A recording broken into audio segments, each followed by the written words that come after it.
शास्त्र बाइबल भजन संहिता 1 अध्याय उसका 1 से 3 में यह लिखा है कि क्या ही धन्य है वह पुरुष जो दुष्टों की युक्ति पर नहीं चलता और ना पापियों के मार्ग में खड़ा होता है और ना ठट्ठा करने वालों की मंडली में बैठता है।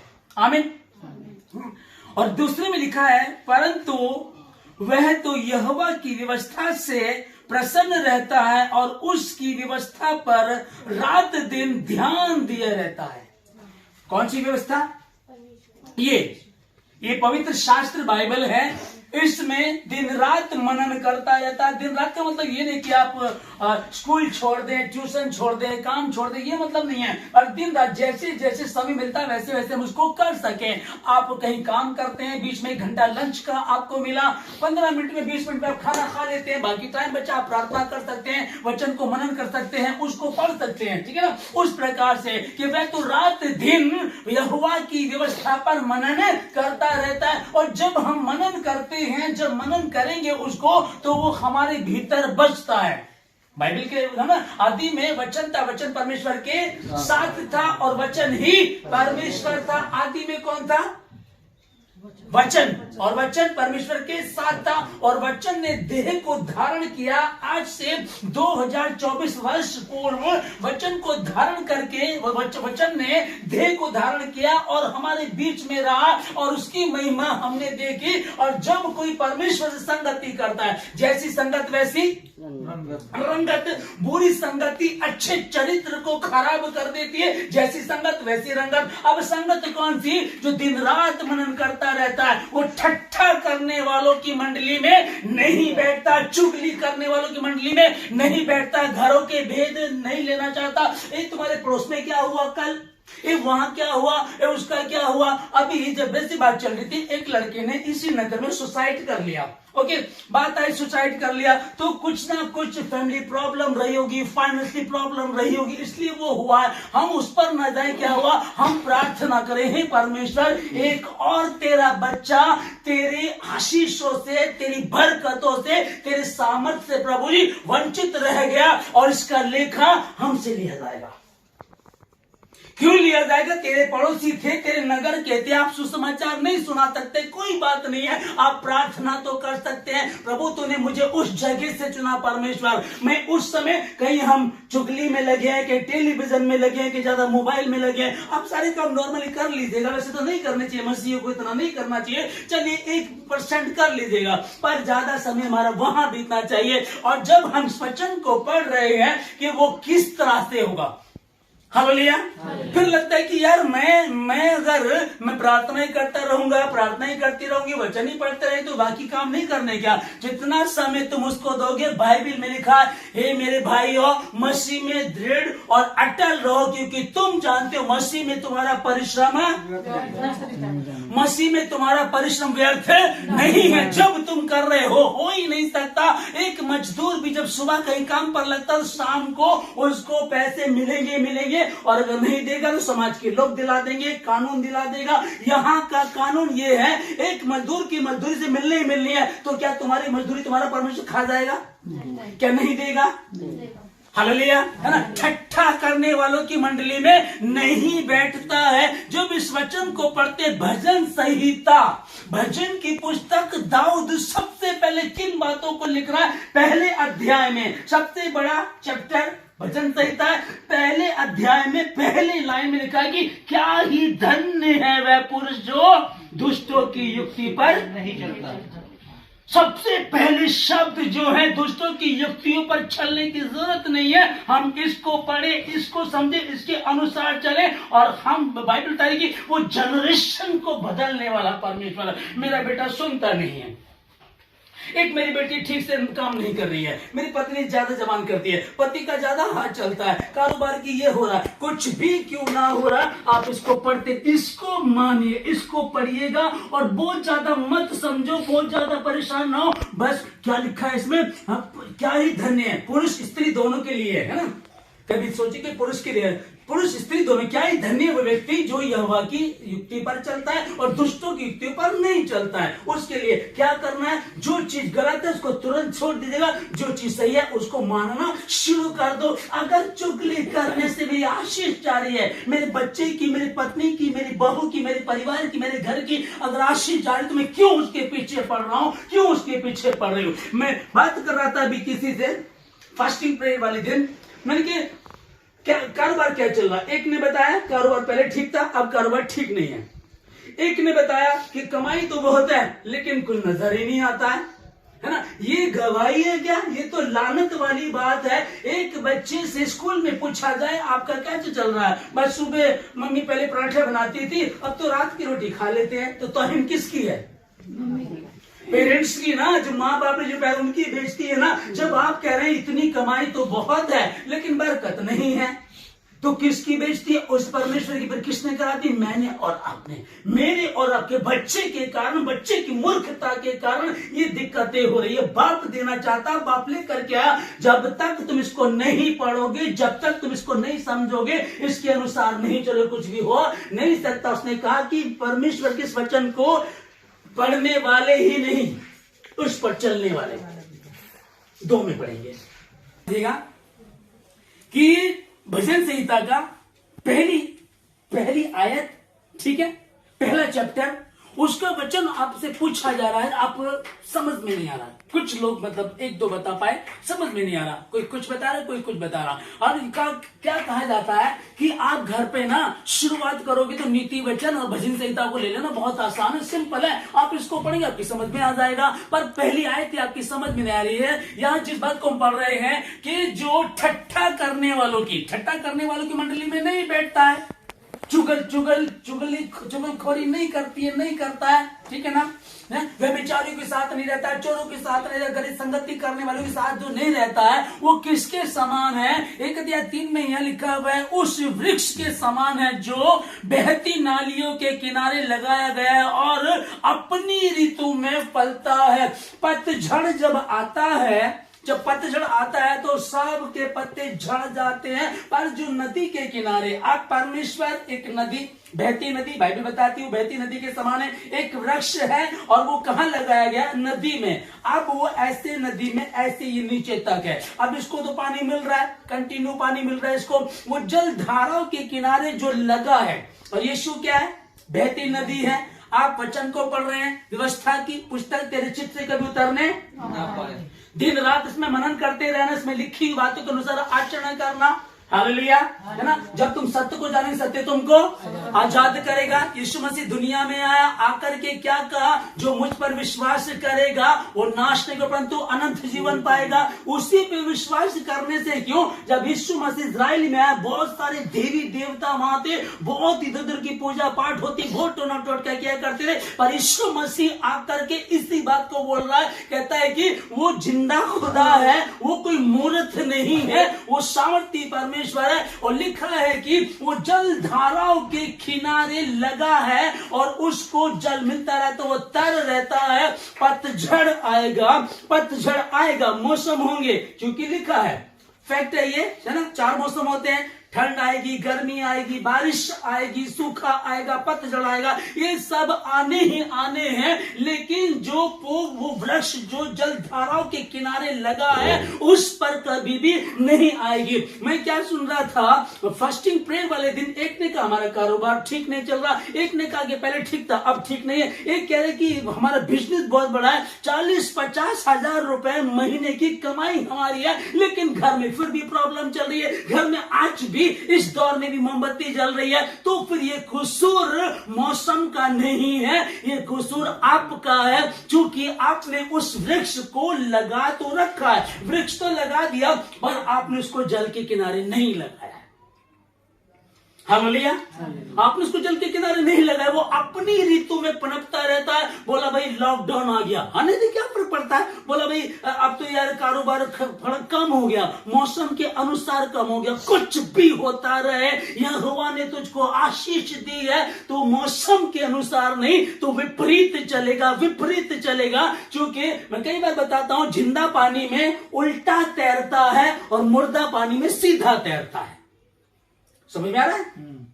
जो जिंदा होता है, जो वो तैरता है तो उसका मुंह नीचे की तरफ उल्टा होता है। जिंदा पानी में उल्टा तैरता है और मुर्दा पानी में सीधा तैरता है। जब वो मर जाता है तो उसकी बॉडी सीधी हो जाती है। आप समझिएगा, जब आप जिंदा हैं तो आप विपरीत चलिएगा, उल्टे चलिएगा कि नहीं हमको ये नहीं करते। कई बार हम प्रसाद नहीं खाते, हम हर जगह मस्तक नहीं करते, हम खुदा को जिंदा को मानते हैं, हम व्यभिचार में नहीं जाते, हम टोना टोटका में नहीं जाते। शनिवार आ गया, अभी नींबू मिर्च लगा लीजिएगा, अभी घर बना रहे हैं तो आप कुछ जूता टांग लीजिएगा। ये हमको खुदा ने मना किया है और जब मना किया तो हम उसको मान करके चलना है। अब बच्चा पैदा हो गया, गोरा चिट्टा ज्यादा है तो हम इसको धागा बांध देते। ये विपरीत विपरीत चलना हमको, ये प्रभु हमको बता रहा है। तुम सत्य को जान नहीं सकते, तुमको तो आजादी कहां है ना। वो आजादी वो आजादी को देने के लिए आया भी इस वचन को बता रहा है कि वो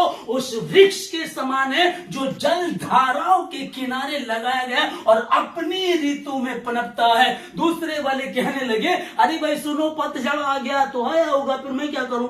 अरे भाई मंदा हो गया है, कारोबार नहीं चल रहा है, अब भाई हमारी तो आइसक्रीम की दुकान है, अब तो ठंड आ गई, नहीं बिकेगी। चिंता मत कर, या तो वो तेरा काम बदलवा देगा या इसी काम में तुझे बरकत देगा। किसी का काम चले ना चले पर तेरा काम चलेगा, क्योंकि उसने कहा था जो मेरी इन बातों को मान करके चलेगा वो कैसे होगा। घर में आते समय, बाहर जाते समय तू धन्य होगा। जिन जिन कामों में तू हाथ डालेगा तेरा यहोवा तुझे उनमें बरकत देगा। 28 व्यवस्था विवरण 28 की आशीष पहले 1 जनवरी को मैंने आपको दी थी यीशु मसीह के नाम में। हालेलुया। ठीक है, जब मैंने आपको बताया, फिर आगे चलते रहे। हम हर सप्ताह हर दिन सीखते हैं, पर अगर हमको भजन संहिता पहला अध्याय समझ में नहीं आ रहा तो आगे चल करके क्या होगा। हालेलुया। चलिए आगे बढ़ेंगे। लोग खजूर के पेड़ के समान फूलेंगे फलेंगे। धर्मी लोग खजूर के वृक्ष के समान फूलेंगे फलेंगे। अभी कारोबार नहीं है, अभी नौकरी खत्म हो गई, अभी लॉकडाउन आ गया, अभी कनागत हो गई। कनागत में तो दुकान पे कोई आता ही नहीं है और हिंदू तो आएगा ही आएगा नहीं, तो बहुत ज्यादा मानते हैं। अगर कोई इक्का दुक्का दूसरा आएगी तो बात अलग है ना। अभी नहीं हो पाएगा। इन दिनों में शादियां बिल्कुल नहीं होती। जब हम भारत देश में रहे शादियां ज्यादा होती हैं और इन दिनों में हो गई कनागत आ गया तब तो काम पिट जाएगा। तो परमेश्वर के जिस वचन को आप समझ रहे हैं, लिखा है कि धर्मी लोग खजूर के वृक्ष के समान फूले फलेंगे। वो रेतीली भूमि पे होता है, उसको पानी नहीं मिलता, तब जाकर कि इतनी हाइट उसकी होती है। उसकी क्वालिटी को देखिएगा। जब तूफान आता है, मुझे देखिएगा, जब तूफान आता है तो ये वृक्ष क्या होता है, ये इतना ऐसे झुक जाता है और जैसे ही तूफान खत्म हो जाता है ये वापस अपनी ही जगह पर आ जाता है। तूफान आया, कनागत आ गई, कोई और प्रॉब्लम आ गई, कारोबार नहीं चल रहा है, सबके साथ है। अरे भाई दुख सबके साथ है, हमारे साथ भी है। अरे भाई परेशानी सबके साथ, हमारे साथ भी है। बाढ़ सबके लिए आ गई, हमारे लिए भी आ गई,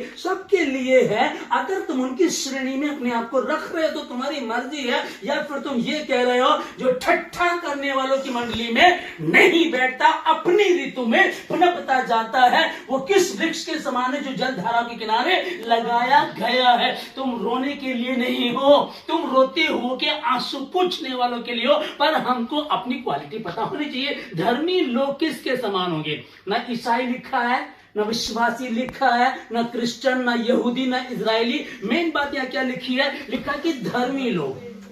इसी को समझ लीजिए। कई बार लगे कि यार हम तो बने हुए हैं, आज के तो इब्राहिम पिता के बाद सब बने हुए। अब जब सब बने हुए तो मैं भी उसी श्रेणी में आता हूं। अब जिस वचन को हम पढ़ रहे हैं वो क्या हमको बता रहा है, जो ठट्ठा करने वालों की मंडली में नहीं बैठता है वो किसके समान है। हालेलुया।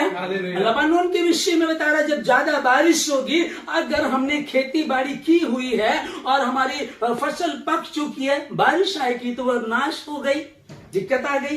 ठीक है ना। और जब हमने शुरू में बीज लगाया तो हमको बारिश की आवश्यकता है ताकि अच्छा बढ़े। उस समय बारिश नहीं हुई, उस समय बारिश चाहिए नहीं हुई, और जब बारिश आने वाली है और हमारी फसल पक्की हुई है, हम कह रहे बारिश नहीं आनी चाहिए, बारिश आई, ओला पड़ा और फसल खराब हो गई। पर तुम चिंता मत करना, तुम धर्मी हो। यहोवा ने कहा था मैं तुम्हें लेकर के चलूंगा, मैं तुम्हें संभालूंगा, मैं तुम्हारी तमाम जरूरतों को पूरा करूंगा। लेकिन परमेश्वर के वचन के पढ़ने वाले नहीं, परंतु उस पर चलने वाले ही इस आशीष को पाएंगे। वरना तो बहुत लोगों को 40 साल प्रभु में हो गए हैं, 40 साल बाद भी, 40 साल पहली वाली एक गवाही होती है, हाँ जब हम पहली बार आए थे ना हमारा दर्द हो रहा था वो ठीक हो गया, वो दर्द ठीक हो वही चलता रहता। परमेश्वर हर दिन ताजा मसा देता है, ताजा मन्ना देता है, ताजी अभिषेक देता है ना। उस बात को बता रहा है परमेश्वर, उसको कह रहा हम उसको समझ नहीं पाते हैं। कारण क्या है, हमें ये नहीं पता कि मैं कौन हूं। अभी आप इस चीज को लेकर के जाइएगा, मैं खजूर के पेड़ के समान हूं, मैं यीशु मसीह की बेटी हूं, मैं यीशु मसीह का बेटा हूं। हाँ उसने मुझे कहा, वचन में लिखा है, और उसने कहा धरती आकाश टल जाएंगे परंतु मेरा वचन कभी भी नहीं टलेगा। कोई भी एक बिंदु भी, एक भी इसमें से कभी टल नहीं सकता। हाँ, जब नहीं टल सकता तो वही तो प्रभु कह रहा। अब मुझको करना क्या, आज मैं एक कारोबार और खोलूंगा, एक कारोबार और खोलूंगा। सुबह में अखबार बांटने जाऊंगा, दोपहर को मैं पकौड़े बना करके बेचूंगा, शाम को मैं ट्यूशन दिया करूंगा। 4 काम पकड़ लिए, अपने आप को थकाना शुरू कर दिया। काम कीजिएगा, मना नहीं कर रहा हूं, अच्छी बात है, अच्छी बात है। पर वो कह रहा है तुम्हारे लिए परिश्रम की रोटी खाना, देर तक जागना, सुबह तड़के उठना, तुम्हारे लिए परिश्रम करना सब व्यर्थ है, क्योंकि अपने प्रियो को तो वो यूं ही नींद प्रदान करता। जब यूं ही नींद प्रदान करता तो क्यों भाग रहे, क्यों थक रहे हैं, क्यों हम सोचते मैं अपने बल से, अपनी ताकत से कुछ कर पाऊंगा। अभी शायद करण ट्यूशन पढ़ाता है, हमारा कोचिंग सेंटर चलाता है, तो बता रहा है कि यूपी की सरकार ने ये कहा कि जो कोचिंग सेंटर है अब वो +2 से नीचे वाले, ऊपर नीचे वाले बिल्कुल बंद कर दिए जाएंगे। तो जो कोचिंग सेंटर चला रहे तो बंद हो, बिल्कुल दुकानें दो। अब क्या करेंगे, मतलब वो है, अब समझिएगा, अगर बंद हो गए तो बंद हो गए ना। वो यहाँ से तो 5,000 10,000 आ रही थी, अब क्या होगा हमारा, अब क्या करेंगे, अब दूसरी तरफ भागेंगे। फिर यही है कि आप धर्मी हैं और आप कौन से वृक्ष के समान है, खजूर। हाँ? और कौन से वृक्ष है, जो जल धाराओं के किनारे लगाया गया, अपनी ऋतु में पनपता है, एक गया दूसरा आएगा, कुछ भी होता रहे। तुमको फोकस यहां नहीं करना, काम पर भी ध्यान देना है, लेकिन मेन फोकस कहां हो, यदि मैं उस डाली से अटैच हूं तो, यदि तुम मुझ में बने रहो और मेरा वचन तुम में बना रहे, तब जो चाहो मांगो तुम्हारे लिए हो जाएगा। यदि तुम मुझ में बने रहो, यदि तुम मुझ में बने रहो, यदि तुम मुझ में और मेरा वचन तुम में बना रहे, तो चाहोगे तो जो चाहो हो जाएगा। नहीं तो जो चाहो मांगो। ये मैं हैरान यार, वचन देखिएगा, सिंपल जवाब, यदि तुम मुझ में, हालेलुया, यदि तुम मुझ में। ये पवित्र शास्त्र बाइबल है, ये कह रहा है कि यीशु मसीह, यही यीशु मसीह, कोई फोटो नहीं, कोई नहीं, यही यीशु मसीह इस बात को बोला, यदि तुम मुझ में, मतलब कि मीन्स मुझ में, है ना, हम इसमें इसको पढ़ते रहे, समझ, यदि तुम मुझ में बने रहो और मेरा वचन तुम में, तुम्हारे अंदर बना रहे, तो जो चाहो मांगो और तुम्हारे लिए हो जाएगा। फिर क्योंकि मुझसे अलग होकर तुम कुछ भी नहीं कर सकते। अब आ तो रहे हैं, 50-50 है, प्रार्थना में आ रहे हैं, एक दिन में हमने 2-3-4 घंटे प्रभु को दे दिए और बाकी दिन तुम्हारे फिर बाहर की दुनिया में गुजरेंगे, घर में गुजरेंगे, सास का बहू से, बहू का सास से, बेटे का पत्नी का, पति का बच्चों का, ऑफिस का, कारोबार का। यार एक कस्टमर आया था, दिमाग खराब कर गया। मत्ती 7 अध्याय 13 और 14 में लिखा कि सकेत फाटक से प्रवेश करो, क्योंकि चौड़ा है वह फाटक जो और सरल है जो मार्ग विनाश की ओर लेकर के जाता है। जब चौड़ा मार्ग है विनाश की ओर, कौन से वाला चौड़ा कौन सा, अभी समझिएगा कि यदि आसानी से हमको अमीर बनना है तो बैंक लूट लिया हमने बैंक लूट लिया, चोरी कर ली, किसी का माल लूट लिया, तो ये बहुत शॉर्टकट है। लेकिन अगर आपको कमाना है तो आपको नौकरी करनी पड़ेगी, आपको बिजनेस करना पड़ेगा, आपको कुछ नहीं आता, मजदूरी करेंगे, पूरे दिन आप धूप में या ठंड में जब काम करेंगे, शाम को जाकर के जितनी दिहाड़ी होती है उतनी आपको मिलेगी। ओके, ये क्या हो गया, एक मेहनत का, ईमानदारी का, और दूसरा बेईमानी का। तो ये क्या है कि कौन से मार्ग से हम लोग जाएं, बेईमानी वाले रास्ते से जाएं कि ईमानदार वाले जाएं। सकेत मार्ग से यीशु मसीह का जो मार्ग है वो सकेत है। क्या बोला कि भाई ये यदि कोई तेरे दाहिने गाल पे मारे दूसरी और दूसरा भी उसकी और कर दे। झूठ नहीं बोलना, अपने पड़ोसी से अपने समान प्रेम करना है, अपने शत्रुओं के लिए प्रार्थना करनी है, अपने सताने वालों को माफ करना है। अब ये सकेत है। अभी वो कठिनाई भी वहां मत जाओ भी, वो कठिनाई नहीं है। कठिनाई ये वाली है कि जब से प्रभु में आए, एक बहन ने बताया कि पहले मैं अपने पति की जेब में से पैसे निकाल लिया करती थी, पति का अधिकार भी है, और अब जब से मैं प्रभु में आई तब से मैं ऐसा नहीं कर रही हूं। ठीक है, ओके। अब इसको समझिएगा तो बड़ी अच्छी बात लगी। वो कह रही थी पहले मैं अपने पति की जेब में से पैसे निकाल लिया करती थी चुपके से, लेकिन जब से मैंने जाना कि ये पाप है, ये गलत है, तब से मैंने करना बंद कर दिया। तो ये सकेत मार्ग पे आकर के खड़े हो गए हैं, और जब ईमानदारी के मार्ग पे ये खड़े हो गए तो समझिएगा, एक आदमी पुलिस बनना चाहता तो पुलिस की ट्रेनिंग करेगा, वकील बनना चाहता तो वकील की ट्रेनिंग करेगा, जज बनना जज की ट्रेनिंग करेगा। एक आदमी गलत बनना चाहता है, चोर चक्का बनना चाहता तो उसी रास्ते पर चल दिया। दोनों साथ चलना शुरू किए दोनों ने। इस पे कठिनाई है।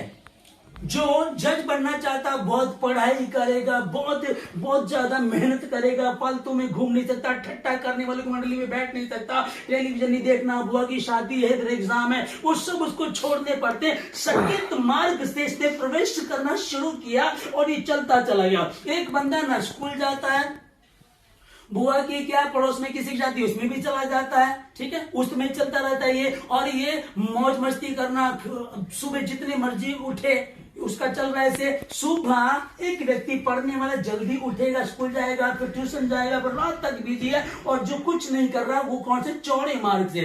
क्या एक कहावत हम सुनते बहुत अच्छी, ये पढ़ोगे लिखोगे हो जाओगे खराब नहीं नवाब ना, पढ़ोगे लिखोगे हो जाओगे खराब, खेलोगे कूदोगे बनोगे नवाब, ऐसे ही बोलते हैं, ठीक है ना। खेलोगे कूदोगे बनोगे नवाब, मतलब कि कैसे है भाई, खेल कूदन तो नवाब है भाई, ये तो सुबह उठते हैं, तो उल्टा इस तरह से बोलते हैं, ठीक है ना। लेकिन सच्चाई उल्टी वो है कि पढ़ोगे लिखोगे बनोगे नवाब। एक समय आएगा कि आप उस पोस्ट पे जाकर के बैठ जाओगे। सकेत मार्ग से प्रवेश करो, ये बाहरी दुनिया का एग्जाम्पल है, जो बाइबल के अनुसार जब उस बहन ने बताया मैंने जब से चोरी करना बंद कर दिया। फिर एक भाई ने, सोनी भाई एक दिन कहने लगे कि जब हम प्रभु में रहते हम चोरी करते थे लाइट की, लेकिन जिस दिन मैंने वचन को जाना उसको करना बंद कर दिया। सकेत मार्ग है, पहले बिजली का, अब जितना भी गीजर चलाओगे हीटर चलाओगे उन सबका बिल आना ही आना है। तो चौड़े को छोड़ दिया, सकरे को ले लिया। शुरुआत में कुछ दिक्कत है, ये वाली परेशानी, वैसे नहीं, ठीक है, ये वाली बस शुरुआत में आपने थोड़ा सा निर्णय लिया, मैं चोरी नहीं करूंगी, हम बिजली चोरी नहीं करेंगे, हम चुगली करना बंद कर देंगे। क्योंकि अगर हम ऐसा नहीं करेंगे तो जिस समय भी तुमने प्रभु को जाना और 10 साल हो गए 20 साल हो गए, आप वहीं पड़े रहेंगे, आप कुछ बढ़ोतरी आपकी नहीं होगी। क्योंकि हर चीज का एक सिद्धांत है, एक प्रोसेस है, उससे होकर ही जाना पड़ेगा। हालेलुया। आप जब फर्स्ट क्लास में होते हैं तो सेकंड में जाने के लिए आपको फर्स्ट पास करनी पड़ती है, तभी आप सेकंड में जा पाएंगे, नहीं तो नहीं हो पाएगा। ठट्टा करने वाले की मंडली में जो नहीं बैठता, सकरे मार्ग से, छोटे मार्ग से प्रवेश करो, आगे जाकर के वो चौड़ा हो जाएगा। चौड़े मार्ग से प्रवेश करोगे, आगे जाकर के वो छोटा। हालेलुया। जब आप ईमानदार चल रहे हैं, आपने इधर देखिए ये यहां से छोटा है, समझिएगा, और यहां से ये भी जा रहा है। जब आपने यहां से प्रवेश करना शुरू किया, शुरू में छोटा है, धीरे धीरे ये अभी खुलता चल गया, फिर पूरा खुल गया। आपने चौड़े से इधर से शुरू किया और ये इधर आकर के बंद हो गया। सकरे मार्ग से प्रवेश करें, चौड़ा है वह मार्ग जो नर्क की ओर लेकर के जाता है। तुम सत्य को जानोगे, सत्य तुमको स्वतंत्र करेगा, लेकिन स्वतंत्र उसको जो होना चाहता है। हम कौन है? मैं खजूर के वृक्ष के समान हूं। मौसम क्या है, क्या दुनिया में चल रहा है, कोई बात नहीं है, पर मैं पनपता रहूंगा, मैं पनपती रहूंगी, हम चलते रहेंगे। कैसे चलते रहेंगे? अभी तेरे बेटे की पहले तो शादी नहीं होती थी, अब शादी हो गई तो बच्चा ही नहीं हो रहा है, अब कैसे होगा? चिंता मत करो, सिर्फ एक चीज को ध्यान रखना, पहले पहचानो कि मैं कौन हूं। अगर धर्मी हो तो धर्मी के साथ प्रॉब्लम आ सकती है, दिक्कतें आ सकती, मुसीबतें हो सकती है। हमारा विश्वासी का पिता इब्राहिम, पहले तो दिक्कत बहुत ज्यादा चल रही थी, फिर एक दिन दर्शन में आया कि तेरा बेटा होगा। अब बेटा हो ही नहीं रहा, लंबा समय हुआ, लेकिन जब बेटा हुआ तो कैसा हुआ कि तेरे ही द्वारा वंश होगा, तेरे वंश के द्वारा मैं इतनी आशीष दूंगा, आकाश के तारों को गिन सकता तो गिन के बता, है ना, बालू के रेत के कण को गिन सकता तो गिन के बता। कहां तो बांझ थी, लेकिन धर्मी बना रहा, और धर्मी लोग खजूर के पेड़ के समान बढ़ेंगे। अभी कारोबार में बरकत नहीं है, नौकरी कर रहा हूं तो कर्जा उतारना पड़ रहा है, अभी पढ़ाई में भी दिक्कत चल रही है, इस बार तो बड़ी दिक्कत हो रखी है। कोई बात नहीं है, बस ये मत कहो खुदा से मेरी मुश्किलें बड़ी हैं, इन मुश्किलों से कह दो मेरा खुदा बड़ा है। और मात्र ये कहने के लिए नहीं है, ये बाइबल मानने वालों के लिए फैक्ट है। मुश्किलों से कह दो मेरा यीशु मसीह बड़ा है, मेरा परमेश्वर महान है। कुछ लोग ऐसे, दो कैटेगरी में, प्लीज मुझे देखिए आप लोग जल्दी से, हालेलुया।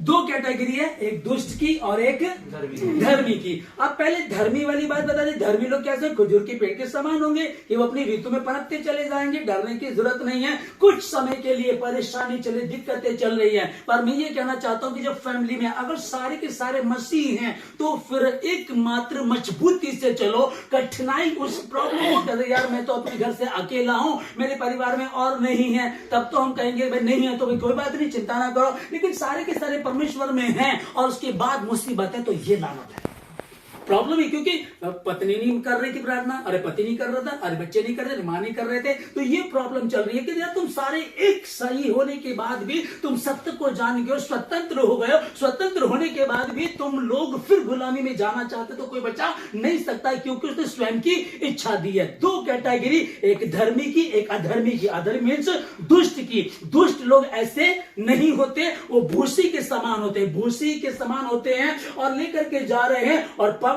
चलती हवा आती है और उसको उड़ा करके ले जाती है। आप 80 किलो खरीद कर लाते हैं और हवा चलती, जब घर ले जाओगे तो 40 किलो बचेगा, 40 तो उड़ गया। दुष्ट लोग भूसे के समान है, जो उड़ जाएंगे, नष्ट हो जाएंगे और कहां जाकर गिरे पता भी नहीं चलेगा। परंतु जो धर्मी लोग हैं वो खजूर के पेड़ के समान है, लबानोन के देवदार के समान है। खजूर के पेड़ को पानी नहीं मिलता है तब भी उसकी हाइट देखेगा, वहां बारिश नहीं होती, वहां पानी है ही नहीं, तब भी उसकी हाइट इतनी ऊंची है। और लबानोन में जब बारिश होती है, अरे बारिश में तो पेड़ सड़ जाएगा, गल जाएगा, कोई चिंता मत करना, तुम्हारा यहोवा परमेश्वर ने उन वृक्ष को ऐसा बनाया, सोचो तुमको कैसा बनाया होगा। और कहते हैं कि मैंने मनुष्य को अपनी समानता में बना करके ना, वो पछताया भी उसी व्यक्ति को लेकर के कि मैं मनुष्य को बना करके पछता रहा हूं, मन में खेदित हूं, मैंने क्या बनाया, जिसको उसने अपनी समानता में बनाया। 3 लाख सूर्य को अगर खोखला कर देंगे तो 3 लाख पृथ्वी जिस पर हम रहते हैं उसमें भीतर समा जाएगी। उस सूर्य को उस परमेश्वर ने शब्दों से कह करके बना दिया। तारागण बन जा तो बन गए, सूर्य बन जा तो बन गए, सारी चीजें उसने कहा और हो गया। पर जब मनुष्य को, मुझे और आपको बनाने की बारी आई थी तो उसने क्या कहा, आओ हम मनुष्य को अपनी समानता में बनाए। उसने मिट्टी ली होगी, उसे गूंथा होगा, उसे पानी में डाला होगा, पर इस चाव से ऐसे कर, क्योंकि जो चीज आप बनाते हैं अपने लिए, अब देख लीजिएगा, जब अपने लिए आप बनाते कुछ तो उसको स्पेशल कर करके बनाया और वही विरोध करने लगा, वही गड़बड़ करने लगा, तो मैं कौन हूं बताओ। या तो भूसी की तरह उड़ने वाले हैं तो दुष्ट हो गए हैं, और यदि धर्मी हैं तो खजूर के पेड़ के नहीं बढ़ते चले जाएंगे। हालेलुया। मैंने आपको क्या बताया, परमेश्वर का वचन स्पष्ट इस बात को कह रहा है, जो बना रहेगा बस, यदि तुम मुझ में बने रहो और मेरा वचन तुम में बना, तब जो चाहो मांगो, जो चाहो मांगो। समझ पाए इसको, जो चाहो मांगो, जो चाहे मांगो। यहां रखो हाथ, रखो उन चीजों पे हाथ, मुझे वो चाहिए, वो चीज चाहिए मुझे। एक चवन्नी आपकी जेब में नहीं है, 50 लाख की चीज आप खरीदना चाहते हैं तो परमेश्वर कर देगा, कर सकता, उसके लिए कुछ भी मुश्किल नहीं है। पर कैसे, यदि तुम मुझ में बने रहो। प्रभु तूने कहा है यदि तुम मुझ में बने रहो और मेरा वचन तुम में बना, तब जो चाहो, आपने खुद कहा जो चाहो। और आपने फिर दूसरी बात कही है, धरती आकाश टल जाएंगे परंतु मेरा वचन कभी भी नहीं टले। प्रभु आपने कहा आप जो चाहोगे, मुझे मेरी पत्नी प्रभु में चाहिए, मेरा पति प्रभु में चाहिए, मेरा बेटा प्रभु में चाहिए, मेरे रिश्तेदार प्रभु में चाहिए। प्रभु कुछ भी आपके लिए असंभव नहीं है। पर एक बात सिंपल सी है कि जिंदा पानी में उल्टा तैरता, मुर्दा पानी में सीधा तैरता। जब आप विपरीत चलते हैं, दुनिया के मार्ग पर नहीं चलते हैं, दुनिया भीड़ की भीड़ जिधर जा रही है, वी आर नॉट बेड़ा चाल, हम लोगों को भेड़ा चाल नहीं, हम तो विपरीत चलते हैं। और विपरीत था खुदावंद यीशु मसीह। वो कहने लगा मार्ग सत्य जीवन मैं ही हूं। उसने ये नहीं कहा कि मैं भी हूं, और बहुत सारे ईश्वर दुनिया में हैं, सब हैं। पर जब यीशु मसीह उसने कहा मार्ग सत्य जीवन मैं ही हूं, मेरे बिना कोई पिता के पास जा नहीं सकता। अपनी आंखों को बंद करिए।